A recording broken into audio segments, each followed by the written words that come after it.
Viral sebuah video yang memperlihatkan seekor harimau di kebun binatang sedang makan rumput.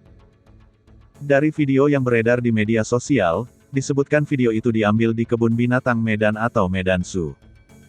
Dari video itu tampak seekor harimau Sumatera yang tampak kurus tersebut sedang memakan rumput.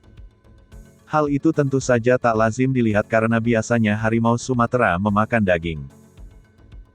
Pelaksana Harian Kepala Balai Besar Konservasi Sumber Daya Alam Sumatera Utara, Irsal Azhar mengungkapkan, setelah mengetahui kejadian itu, pihaknya langsung mengutus tim untuk mencari tahu penyebab pasti harimau tersebut makan rumput. Harimau itu sedang sakit, katanya melalui sambungan telepon, Jumat tanggal 24 September tahun 2021. Dia menyebutkan, harimau itu sedang mengalami gangguan pencernaan. Memakan rumput adalah kebiasaan beberapa hewan saat mengalami gangguan pencernaan. Sedang dilakukan perawatan dan pengobatan oleh pihak Medan Zoo. Kami sudah turunkan tim pagi ini ke Medan Zoo untuk memeriksa kondisi harimau di sana.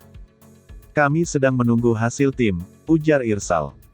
Irsal mengatakan belum menerima laporan dari tim yang turun ke Medan Zoo penyebab harimau itu sakit. Nanti saja setelah keluar hasil dari tim, ungkap Irsal.